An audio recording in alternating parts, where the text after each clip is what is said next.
India-Vietnam relations in recent times. The Prime Minister of India was in Vietnam shortly.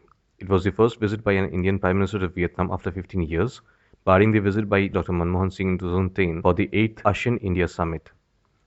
Both countries mark the 10th anniversary of strategic partnership and the 45th anniversary of establishment of diplomatic relations next year. Given the significance that is being accorded to Vietnam of late in the strategic circles in Delhi, we need to study the relation between the two countries carefully. However, before going any further, let us first try to understand the significance of the issue from the point of civil services examination. Significance. The relationship between the two countries is extremely important both geopolitically and from the point of India's energy interest. Geopolitically, Vietnam is situated in the South China Sea and is on the sea lane connecting South Asia with the Pacific Ocean region. Additionally, it is one of the contender of China in the region in terms of territorial sovereignty in South China Sea. It is also situated in the backyard of China and can act as a counterbalance in the wake of increased Indo-China hostilities. Given the above-mentioned factors, one can easily understand the significance of the issue from the point of both bilateral relations of India, covered in Geosmen's Paper 2, and security of India, covered in Geosmen's Paper 3. Development of the relationship. Backgrounder. India-Vietnam relations have been exceptionally friendly and cordial since their foundations were laid by the Prime Minister Nehru and President Ho Chi Minh more than 50 years ago. The traditionally close and cordial relations have their historical roots in the common struggle for liberation from foreign rule and the national struggle for independence. Pandit Jawaharlal Nehru was one of the first visitors to Vietnam after its victory against the French in 1954.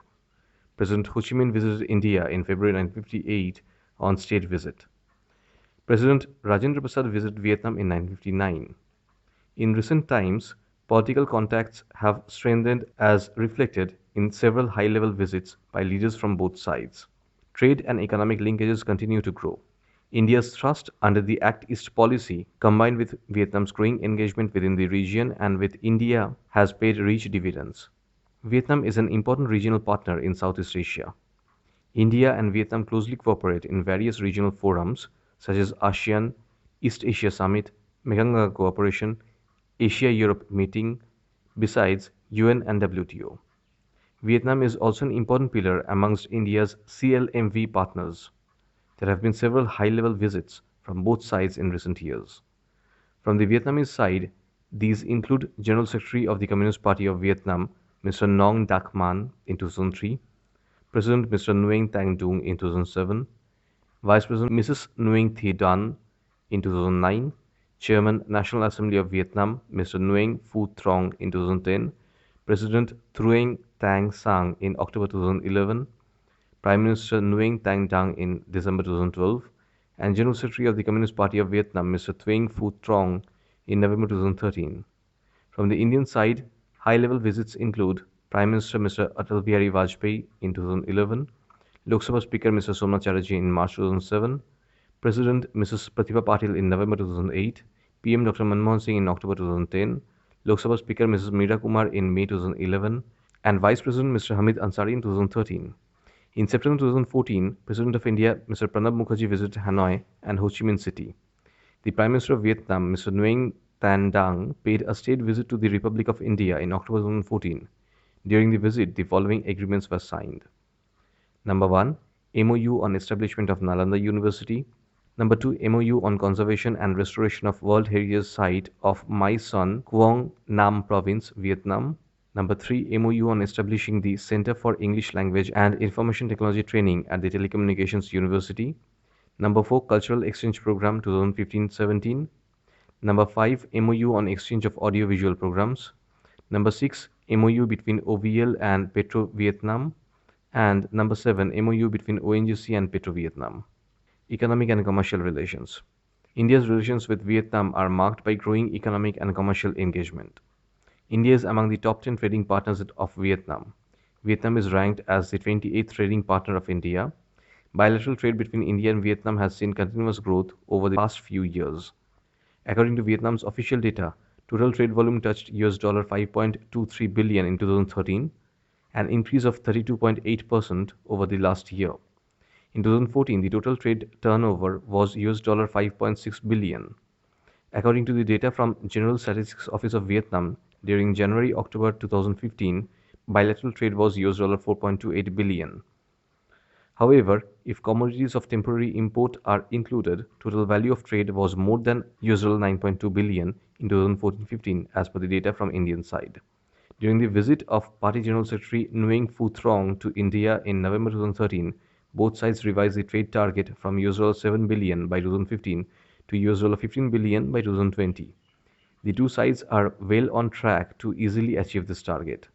Vietnam continues to be an attractive investment destination for Indian companies. India is ranked as 27th largest investor in Vietnam with 111 projects and with the registered capital of $530 million. However, if investments by Indian companies from third countries are included as well, India's estimated total investment capital crossed the figure of $1 billion. Indian companies are investing in oil and gas exploration, mineral exploration and processing, sugar manufacturing, agrochemicals, IT, and agricultural processing. Additionally, Tata Group has been allotted a project of $2.1 billion in thermal power plant in So Trang province. Vietnam has three investment projects in India with the total investment of $26 million. ONGC Videsh Limited, NIVL Limited, KP Industries Limited, Nongao Coffee Manufacturing, Tech Mahindra, CCL are some of the major Indian investors. Defense and strategic cooperation. Vietnam has its own difficult history with China. It is not surprising, then, that this emerging country is often seen as a linchpin in India's counter-encirclement and Actist policy. As a consequence, New Delhi is actively courting Vietnam with defense-related offers and infrastructure deals. Providing impetus to these bilateral relations have been a flurry of senior-level official visits to and from Hanoi. The Vietnamese Communist Party General Secretary Nguyen Phu Trong visited India in November 2013, during which 8 MOUs were signed and Vietnam offered India 7 oil blocks for exploration. India already has 3 Vietnamese blocks in which state-run ONGC Videsh Limited has invested about $360 million. President Pranab Mukherjee then visited Hanoi in September 2014, just ahead of Chinese President Xi Jinping's visit to India, sending a strong message of unity with the Vietnamese. During this visit, 7 pacts were inked along with the $100 million in credit for defense deals. This could be seen as a tit for tat with the Chinese president's subsequent visit to Sri Lanka and Maldives, a region that China has been trying to influence. The Chinese reacted sharply to President Mukherjee's visit by sending a military incursion into Chumar sector on September 15th, the day the deals were signed. The bilateral bonhomie was again on display during Dang's visit to India at a later date. For the first time, India openly acknowledged modernizing Vietnam's armed forces and enhancing its maritime capacity. In addition, India was one of the few countries to continue expanding its energy exploration in South China Sea waters that are claimed by China. Given the need of a keen eye on Chinese movements in this volatile region, India is keen to have basing rights in Vietnamese ports such as Nha Trang for its naval warships. This would not only help give India a presence in the region, it would also serve as a quid pro quo for increasingly frequent Chinese forays into the Indian Ocean Rim. While the forward base in Nha Trang has not yet been made available, Indian naval warships are extended special privileges when berthing at any Vietnamese port. When the Indian warship Airawat was challenged by the People's Liberation Army Navy in September 2012 while on passage from Vietnam, it reinforced the need for India to enhance maritime cooperation and interoperability with the Vietnamese. In the very near future, Vietnam will have a fleet of submarines requiring skilled submariners to man these sophisticated platforms. The Indian Navy has stepped in and began training a large number of Vietnamese sailors in submarine operations and underwater warfare. The comprehensive underwater combat operations training for Vietnamese sailors at the Indian Navy's INS Sadvahana submarine school in Vishakhapatnam was one such instance. Vietnam have taken delivery of the first of the 6 Russian-made 636 kilo class submarines on order in 2014. The Indian Navy's experience since the mid-1980s in operating Russian kilo-class submarines will undoubtedly help in the above effort. In the past, India had supplied spare parts for the Russian-origin Petaya-class warship and the OSA-2 class missile boats to the Vietnamese Navy, while from continuing to train its military personnel in information technology and English language skills. Apart from the submarine training, India also plans to train Vietnamese Air Force Sukhoi pilots while Vietnam has also been negotiating to acquire the supersonic anti-ship cruise missile BrahMos, which is built jointly in India with Russia. Significance of the recent visit. The Indian Prime Minister Narendra Modi's visit to Vietnam was very timely considering the fact that his government has laid significant importance on strengthening links with Southeast Asian countries through his Act East policy.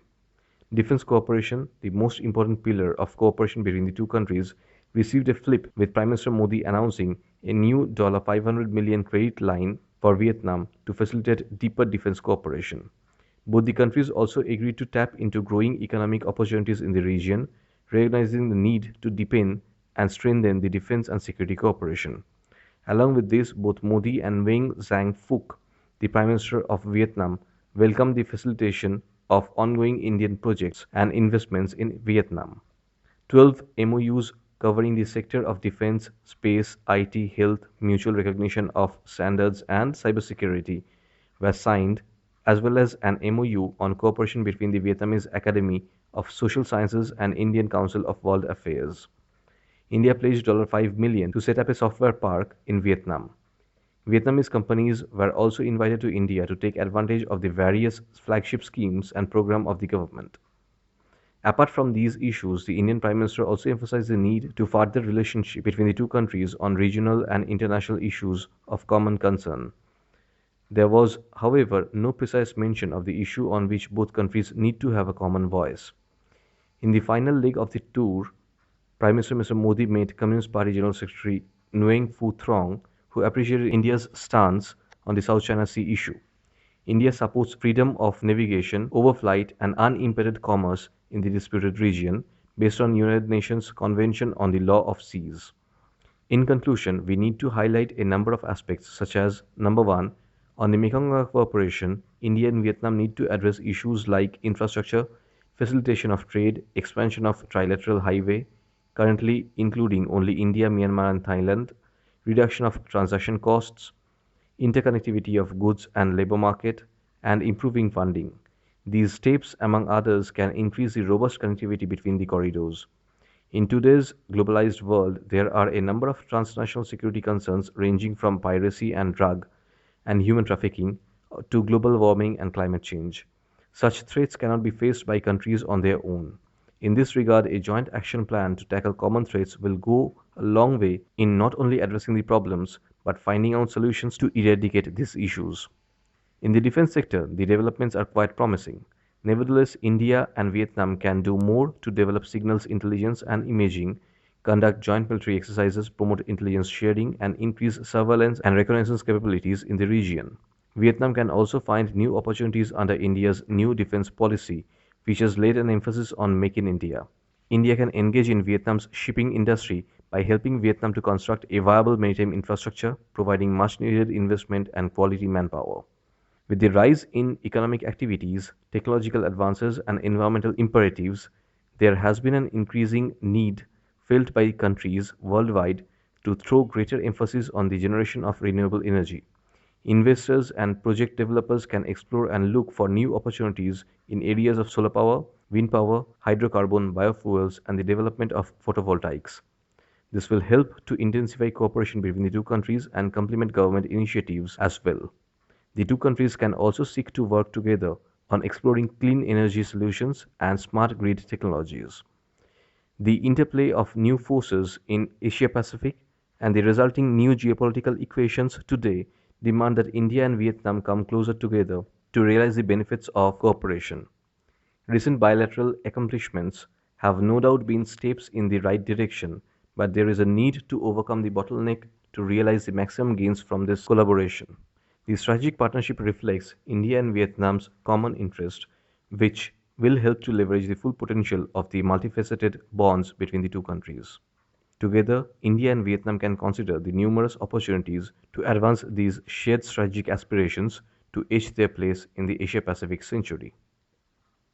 Thank you.